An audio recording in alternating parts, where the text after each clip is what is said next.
તો મહુડી ટ્રસ્ટના વિવાદને લઈ અમદાવાદમાં એક પ્રેસ કોન્ફરન્સનું આયોજન કરવામાં આવ્યું હતું। મહુડી મધુપુરી જૈન શ્વેતાંબર મૂર્તિ પૂજક ટ્રસ્ટ સંઘના 8 ટ્રસ્ટી તથા ટ્રસ્ટ સાથે સંકળાયેલા મહેતા, વોરા અને શાહ પરિવારના પ્રતિનિધિ દ્વારા અમદાવાદમાં પ્રેસ કરાઈ તેમના દ્વારા તેમના પર લગાવવામાં આવેલા વિવિધ આરોપોનો જવાબ રજૂ કરાયો।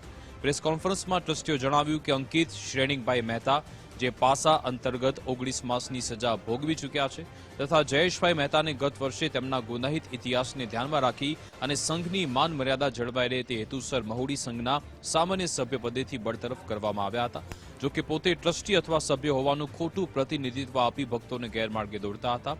વર્ષ 2023માં મહુડી તીર્થ ખાતે ભંડારામાંથી ચોરી કરતા નિલેશ મહેતા અને સુનિલ મહેતા સીસીટીવીમાં અગાઉ ઝડપાયા હતા, જે તે સમયે આ બંને વ્યક્તિઓને તાત્કાલિક અસરથી પદ પરથી દૂર કરાયા। ટ્રસ્ટીઓએ દાવો કર્યો કે આ શખ્સો દ્વારા બદલો લેવા માટે પાયાવિહોણા આરોપ લગાવવામાં આવી રહ્યા છે।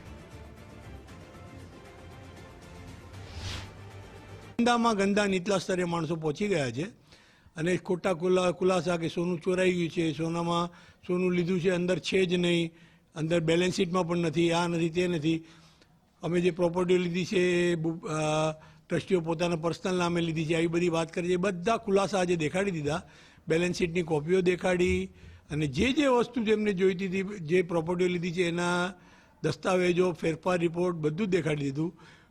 કોઈને ગમે તે વાત કરે, 64 કિલો સોનાનું વજન કરાવ્યું, 1 કિલો નીકળ્યું, કોઈ એવો લેબોરેટરી રિપોર્ટ છે, કોઈ લેબોરેટરીમાં એવું હોય કે જે વજનનો રિપોર્ટ આવે ગુણવત્તાનો આપે, પણ ગમે ત્યારે બધાને ગેરમાર્ગે દોરવાના। અમારા છેલ્લા 2-3 દિવસથી ટ્રસ્ટીઓને ધમકી આપે છે। આજ અત્યારે બેઠા વિજયભાઈને શું કેવા શબ્દ વાપરે છે પૂછો। ધમકી આપી કે જો અહીંયા પ્રેસ કોન્ફરન્સમાં આવીશ તો આમ કંઈ તેમ ખરાબ શબ્દો બોલવા, પણ એ બધા એને જવાબ આપ્યા છે।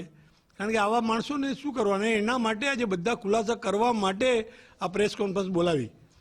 કોઈ પણ આને પોતાનો ગુનાહિત રેકોર્ડ એનો એટલો બધો છે કે તમે યુટ્યુબ પર અંકિત મહેતા નવસારી લખશો ને તો એનું બધું જ બહાર આવી જશે, બધું જ।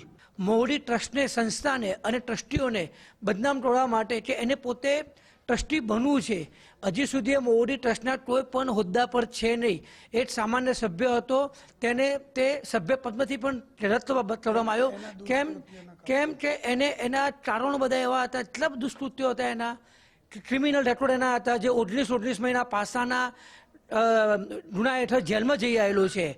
આવા વ્યક્તિને ત્યાં હોદ્દા પર આવવું છે અને આ હોદ્દા પર આવીને એને સંસ્થાની જે પણ અત્યારે છે એને જલસા કરવા છે। એને ધમકીઓ એટલે એવી ધમકીઓ ટળે છે કે તમે ગાળામગાળી કરે છે, કે બધાને દબાવે છે, વિડીયો બધા વાયરલ થયા ને, આ બધા એને પ્રેસ કોન્ફરન્સ વિડીયો વાયરલ થયા, અમે એને સામે જવાબ આપ્યો, એટલે એ અમને ધમકીઓ આપે છે કે તમે કોઈ રાઇટિંગમાં લડશો નહીં, આમ અમારા વિરુદ્ધ લડશો નહીં, આમ તમે લડશો તો અમે તમને મારશું તો મારી નાખશું, ધારામધારી કરે છે।